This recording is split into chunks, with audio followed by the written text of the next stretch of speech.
სახელმწიფო პროპაგანდა როგორც ცდილობს საზოგადოების დარწმუნებას, რომ ფასები ევროპის წამყვან ქვეყნებთან შედარებით საქართველოში ისედაც დაბალია და რომ ამ მიმართულებით არაფერი სანერვიულო და საგანგაშო არ არის. ბრინჯი საქართველოში 2 კილოგრამი 4 ლარი და 80 თეთრია. საფრანგეთში 4 ევრო და 39 ცენტი, რაც 13 ლარი და 82 თეთრის ეკვივალენტია. გერმანიაში 4 ევრო და 59 ცენტი, ანუ 14 ლარი და 14 თეთრი. მაკარონის 500 გრამიანი შეკვრა საქართველოში 2 ლარი და 99 თეთრი ღირს. გერმანიაში 69 ცენტი, ანუ 2 ლარი და 17 თეთრი.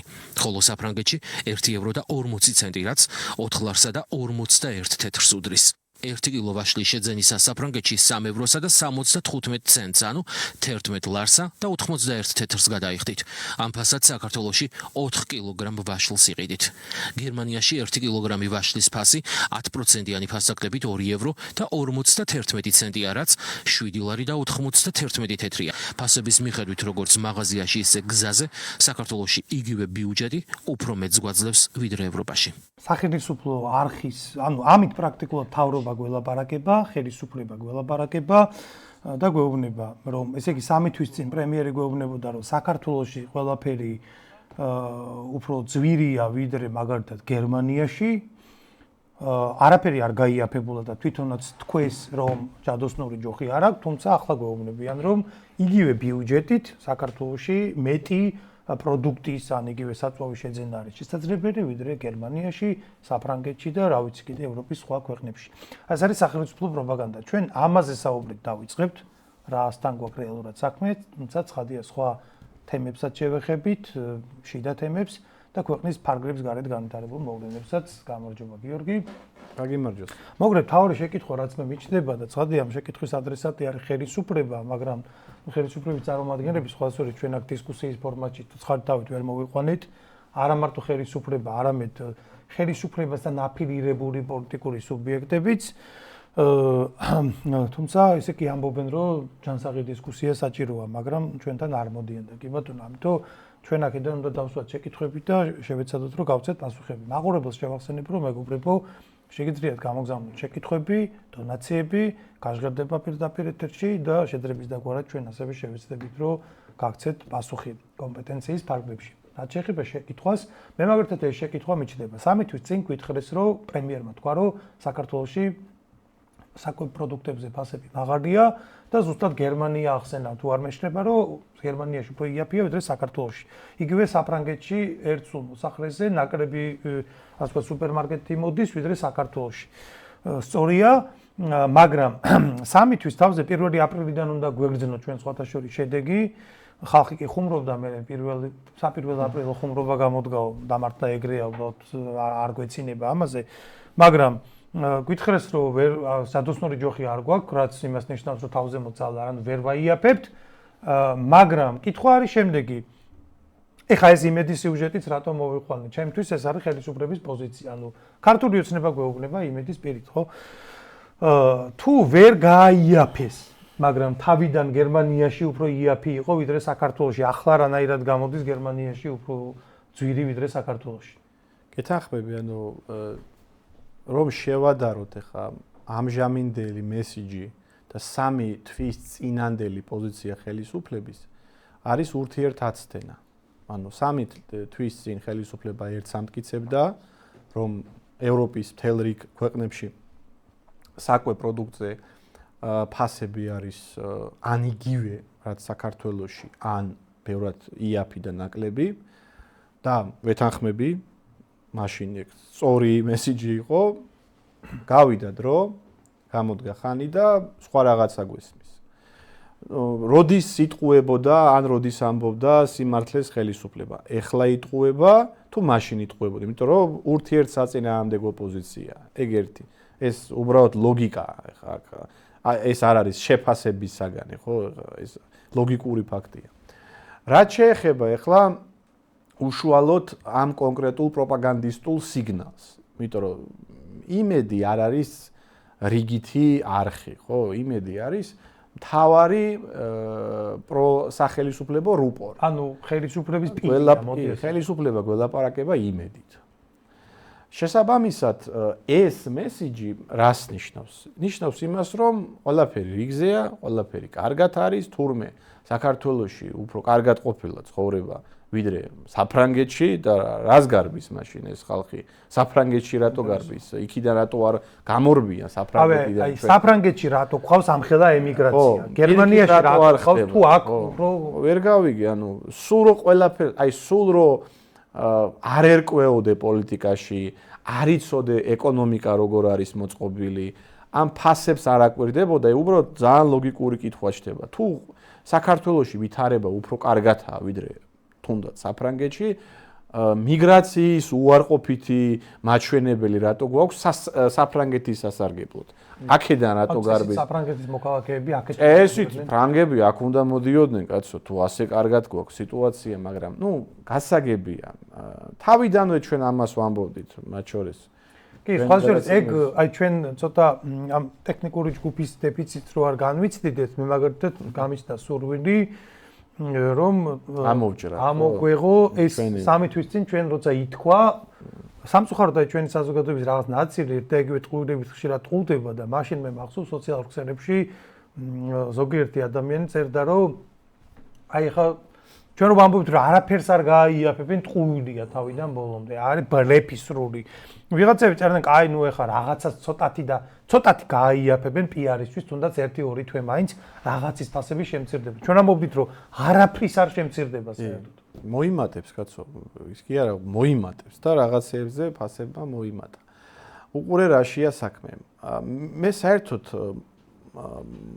რატომ დაიწყო ხელისუფლებამ ამაზე აპელირება ну მე მაქვს ჩემი ლოგიკური ახსნა. ეგეც სხვა შორის საინტერესოა რა სჭირდებოდა. ჩვენ დავიწყეთ ამაზე აქტიურობა. ჩვენ დავიწყეთ ამ ფასებზე საუბარი, მათ შორის არაერთხელ გამიჟღერებია მე ამ სოციალური აფთიაქების საკითხი და საკრებულოში იქნება თუ ჩვენი გადაცემის ფორმატში და ძალიან ბევრი ნახვები და საინფორმაციო რეზონანსი გამოიწვია ამ საკითხმა. და მე ამას ვაბრალებ, იმიტომ რომ აი მაგალითად პროდასავლური ეგრეთ წოდებული ოპოზიცია ასე თემებზე არ საუბრობს. ისინი ამ სოციალურ თემებზე იმათი მესიჯ ბოქსი ეს არ არის. ხო, შესაბამისად ხელისუფლებას რაში დასჭირდა ისეთ კალაპოტში შესვლა, რომელიც თავიდანვე გასაგები იყო, რომ მისთვის ეგ პროპაგანდისტული საინფორმაციო კუთხით არ იქნებოდა მომგებიანი, მე ამას უკავშირებ, რომ იმ მომენტში, როდესაც აი გაიხსენე, იმ მომენტში დაიწყო ამ ფასებზე საუბარი, როდესაც ჩვენ გავააქტიურდით ამ მიმართულებით. ჩვენ ყოველთვის საუბრობდით ამ თემაზე, მაგრამ ვინაიდან საკრებულოს ტრიბუნები მოგვეცა ჩვენ უკანასკნელი არჩევნების ფონზე, უფრო ხმამაღლა დავიწყეთ ამ მესიჯების გაჟღერება და მე უფრო ამას უკავშირებ, იმიტომ რომ იმ დღესვე, იმ პირველივე მომენტიდან, როგორც კი ხელისუფლებამ ეს ინიციატივები გააჟღერა, ინიციატივაც ვერ უტოვებთ ამათ უფრო რაღაც მესიჯი. თავიდანვე ვამბობდით, რომ ეს არის ძალიან მოკლევადიანი რაღაც PR აქცია, რომელიც ძალიან ცუდად თან ვერ შეფუთავენ საბოლოო ჯამშიც და აგერ მივიღეთ ზუსტად ის, რაზეც საუბრობდით. უყურე რაშია საქმე. აი თუნდაც რომ აი ეს კონკრეტული სიუჟეტი რომ გავარჩიოთ ორი სიტყვით ახლა შენ რაც გავუშვი აი მართლაც აი საფრანგეთში თელ რიგ პროდუქციაზე ფასები იგივეა რაც საქართველოში თელ რიგ პროდუქციებზე მაგრამ რაღაცა უფრო ძვირია გასაგებია პირდაპირ ფასები მაგრამ ჩვენ შევადაროთ პროპორციულად ხომ სყიდველობითი უნარი აქვს მნიშვნელოვანი აი საფრანგეთში მაგალითად აგერ აი იმედის მონაცემები რო ავიღოთ. აი ზუსტად ეხა რაც გავუშვით ეთერში. 11 ლარი ღირს თურმე 1 კილო ვაშლი საფრანგეთში. და საქართველოშიო შეგეძლია 1 კილო. საქართველოშიო შეგეძლებათო 4 კილო იყიდო. ანუ რა გამოდის რომ საქართველოში ისა 3 ლარი ღირს ვაშლი? თუ 11, ნუ 3 ლარამდე.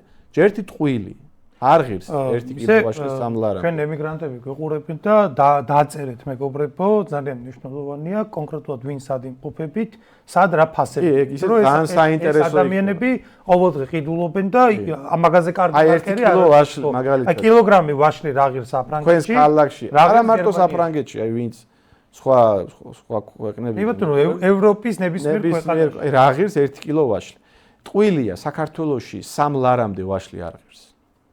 აი მაგალითად გუშინ თუ გუშინ წინ ვიყავი, აი იქ ჩემს სახლთან ხილბოსნეულის მაღაზიაში. ხილბოსნეული რა არის? ანუ პირდაპირ ბაზრიდან მოაქვთ, ანუ ბაზარში რაც ღირს დაახლოებით იგივე ფასები. ანუ ბაზარზე უფრო იაფად ვერ იყიდი. ნუ ახლა სადღაც გორში თუ წახვალ და გრეხისგან იქვე შენ თვითონ თუ დაკრებ და იყიდი, რაღაც შეიძლება. შენ თუ ფერმერი ხარ და შენია ვაშლი, არ ვიცი, მაგრამ აი საშუალო სტატისტიკური თბილისის მაცხოვრებელი ადამიანი უბანში რო ჩადის, მაღაზიაში რაღაც გარეთ რო გადის და ხილბოსნეულს ყიდულობს, იქ რა ფასებიც არის, მაღაზე გეუბნები. ყველაზე იაფი ვაშლი მე რაც შემხვდა გუშინ თუ გუშინ წინ იყო დაახლოებით 5 ლარამდე. არ ღირს 3 ლარი არსად, არ ვიცი 3 ლარიანი ვაშლი სად არის. არ ვიცი ეხლა რო სეზონი წამოვა შეიძლება უფრო გაიაფდეს, მაგრამ დღევანდელი მონაცემებით, აი დღეს რაც ღირს, ჯერთი არ ღირს მაგდენი. რეალურად 11 ლარი თუ ღირს დღეს საფრანგეთში ვაშლი, საქართველოში ღირს 5-6 ლარი. ანუ ორჯერ ნაკლები ყოფილა ფასი. და მოდი ეხლა სხვანაირად შევხედოთ. საშუალო სტატისტიკური ფრანგის, საფრანგეთის მოქალაქის და საშუალო სტატისტიკური საქართველოს მოქალაქის მთლიანი შემოსავალი ეგეთი პარიტეტულია? ანუ ეგეთი ეგრეგამო საფრანგეთში ევრონახევარი ღირსო ვაშლიო. და ძვირია, იქაც ძვირ ქვეყნად იტურება. ავი ახლა ევრონახევარი არის 4 ლარ დაახლოებით, მაგრამ ჯერ პირდაპირ ფასითაც საქართველოშიც მასე ღირს უფრო მეტი თუ არა. და თან ახლა ევრონახევარი შენ 4 ლარ ნახევარში კი არ გადაიყვანო, ლარ ნახევარს ანუ იქ იმას ევროში აქვს ფასი. ანუ ცხადია, აქაც იტყუება პროპაგანდა ხელისუფლების და თელ რიგ პროდუქციაზე უფრო იაფია ფასი ვიდრე საქართველოში, მაგრამ სულ რო ავიღოთ აი ეს მონაცემები. 11 ლარი ღირს ვაშლი საფრანგეთში, საქართველოში ღირს 5 ლარი.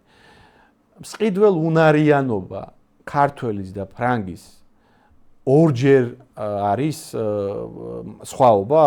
ანუ თუ ფრანგს აქვს 2 ლარი ქართველს 1 ლარი აქვს? არა, თუ ფრანგს აქვს 2 ლარი, ქართველს აქვს 40 თეთრი. აი მაგალითად კიდე გვიწერენ, რომ იტალიის ჩრდილოეთის რამდენიმე ქალაქშიო ზოგიერთ სახეობის ვაშლი ღირს 89, ანუ 1 ევრო, ზოგი ღირს ევრო და 20 ევროცენტი და ევრო და 30. ეგ არის ფასები. ეგ არის რეალური ფასები. შესაბამისად, ხელისუფლების აი ეს რაღაცა პროპაგანდა, რომელიც არ ვიცი ვიზია გათვლილი, ვინ დაიჯერებს ამას, არ ვიცი, იმიტომ რომ მათ შორის ხელისუფლების მომხრე ისიც ხო დადის კაცო ამ მაღაზიაში, ხო, ისიც ყიდულობს, ახლა თუ პირდაპირ ქართული ოცნების მართველობის რაღაცა ფუნქციონერია, ის არ თვლის შემოსავალს, იმდენი აქვს და ის თვითონ არც დადის მაღაზიაში, ხა იმას ყავს შესაბამისი რაღაც დამხმარე პერსონალი, ვინც მის ნაცვლად ყველაფერს ამდენ. მე რიგით ამომრჩეველს ვამბობ. თან ახლა ეს ხო ცოტა ჯერ ამ სიუჟეტს რო აკეთებს ახლა ეს ხელისუფლება, ხო? რამხელა შეურაცხყოფა არის ეს ევროპა ჩვენთვის უცხოხილი ხო არ არის? ნახევარი საქართველოს არის ევროპაში და ჩვენი მოსახლეობა, ჩვენი თანამემამულეები მიმოფანტულია ევროპის სხვადასხვა ქვეყნებში, გინდა გერმანიაში, გინდა საფრანგეთში, გინდა ესპანეთში. აი ესპანეთში კიდე უფრო იაფია, ცნობილია რომ ესპანეთში შედარებით იაფია, ხო?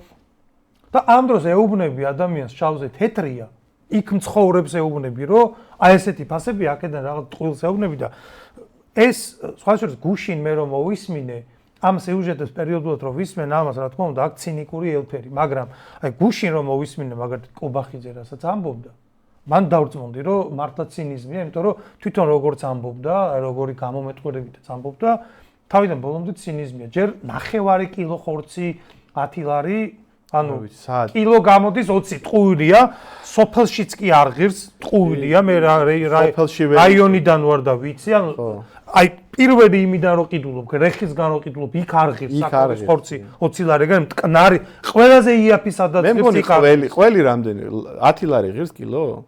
მე მგონი ყველას ვერ. ანუ გააჩნია ეხლა რომელს ყიდულობ სახეობას გააჩნია, მაგრამ 10 ლარი არაფერი არ ღირს. არა, ნატურალურ ყველს. ხო, არა, რა 10 ლარი ეგ არის, საიდან მოიტანეს, კაცო, აი ეს ხო და ხორცს საიდან იყიდი? ხო და 10 ლარი. ჯერ 9 კილო ხორცი ეს რა ის არის მარკეტინგია, 9 კილოს ვინ კილო რა ღირს ეგ მითხარი, რას ქვია 9 კილო, მაგრამ ეგ არის სრული ცინიზმი, ხო აი როგორც კი იმაზე ვთქვი, რომ აი ეს თემა რო წამოჭრეს, აი თავიდანვე გასაგები იყო, რომ ბოლოს ცუდად შემოუბრუნდებოდათ ეს მათი ეს ვითომ მთელი ეპოპეა ამ ფასების დარეგულირების და თავიდანვე ვამბობდით, რომ ამას ვერ შეფუთავენ ის, იმიტომ რომ არაფერზე არ მოემატება ფასები და რამეს თუ თulis ადამიანი, აი რამეს თუ თulis ადამიანი თulis, რამდენი შემოსავალი აქვს და მაცივარში რისი ჩადება შეუძლია.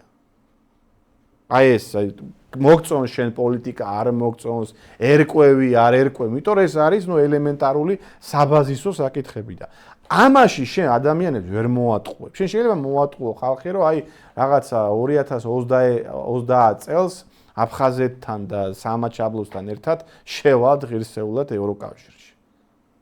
შეიძლება ვიღაცამ ამის და ეს დაიჯეროს, იმიტომ რომ არა აქვს წდომა ეგეთ რთულ თემებთან, მაგრამ მაღაზიაში პროდუქცია რა ღირს, მე მგონი ხელისუფლებაზე უკეთესად რიგითმა ადამიანმა იცის, იმიტომ რომ თვითონ უწევს ამ ყველაფერთან. აი საქართველოში მაგალითად 4 სულიანმა ოჯახმა რომ მეტ-ნაკლებად იარსებოს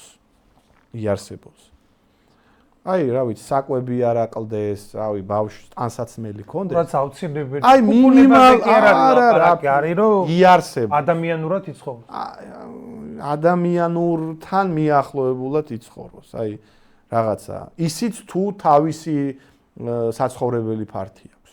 ეგეც ქირაობა ვარ უწევს. იმიტომ ქირაობა ცალკე პრობლემაა ამათი ამ დეველოპერული პოლიტიკის შედეგად 99% საქართველოს მოსახლეობის საქართველოში თუ ცხოვრობს, აქ მუშაობს, აქ რაღაცას აწარმოებს, ის, ოროთახიან ბინას ვერ იყიდის. მთელი ცხოვრება რო იმუშაოს, ოროთახიან ბინას ვერ იყიდის თბილისში. თბილისში და რეგიონებშიც, მათ შორის, იმდენად არაადეკვატურად გაძვირებული ფასებია უძრავ ქონებაზე. იგივე თქვათ რაიონში თქვათ რომ აიშენოს სახლის სამშენებლო მასალა სახლის აშენება საერთოდ დაივიწყე. ეს არის ჩვეულებმა შეიძლება 2-3% ახერხებს. მე ვამბობ საშუალო სტატისტიკურ მოქალაქეს, აი ჩვეულებრივ რიგით ადამიანზე, რომელიც ქუჩაში ხვდება, სამეზობლოშია. თუ მას აქვს თავისი საცხოვრებელი სივრცე, რომელშიც მას არ უწევს გადახდა ქირის თანხის, იმისთვის რომ 4 სულიანმა ოჯახმა იარსებოდა, მაგალითად ცოლ-ქმარი და 2 შვილი. ოჯახს მინიმუმ ჭირდება, ალბათ მინიმუმ 3000 ლარი. მინიმუმ. იმისთვის რომ 4 სულიანმა ოჯახმა იარსებოს, საჭმელი ერთ ქონდეს. ადამიანზე 1000 ლარი წარმოდის თვეში. ხო. ოღონდ რაღაც ფულს ვერ დააგროვებს. არა, საუბარი არის ხარჯებზე. მარტო ხარჯზე, კომუნალური გადასახადები, საჭმელი და ტანსაცმელი. ჩასასმელი და იქ სკოლაში, მორჩა. როგორ არის, იცი, ოჯახის ერთი წევრი მინიმუმ არის საზღვარგარეთ გასული. და საზღვარგარეთ შრომობს იმისთვის, რომ თავის ოჯახს დაეხმაროს.